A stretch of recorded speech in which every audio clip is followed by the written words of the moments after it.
It had all the hallmarks of a Saturday morning cooking show, award-winning chef to boot, but the familiarity belied what was to be an extraordinary culinary experience.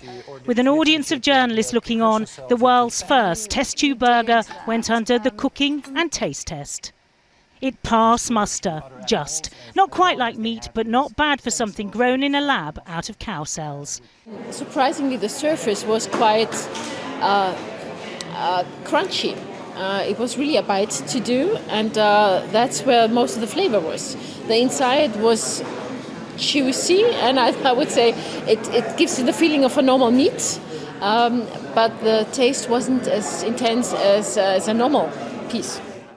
Quietly proud, the scientist-turned-chef who devoted his work in recent years to producing what some have already dubbed the Frankenburger, cultured beef which he believes will solve some of the world's food and environmental problems.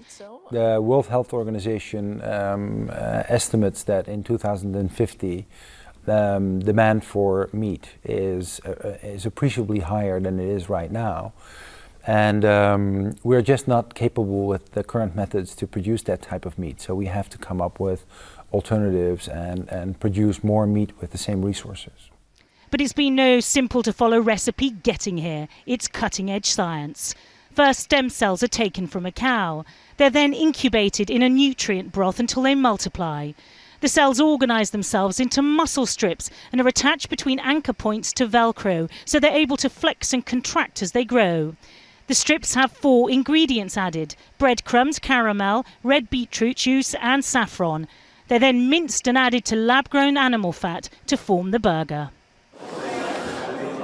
Taking the bill for producing these so far to over £200,000. But it's not the cost putting some diners off placing an order, but the thought of where lunch has come from. It's definitely a frightening prospect, meat being made in the lab. For me, it's something that I wouldn't dream of eating. I'd be interested in trying it, but I definitely wouldn't order it off the menu.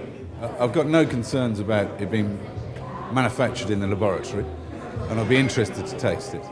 It could be an interesting solution to kind of providing food for loads of people, but I like really fresh food, and I'm a little bit wary of it.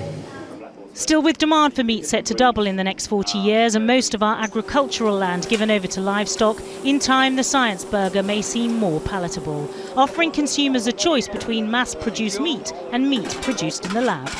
And if you do fancy a taste of the future, you're going to have to be very, very, very patient. Burgers like this one aren't expected to appear on our supermarket shelves for at least a decade. It's hardly what you'd call fast food.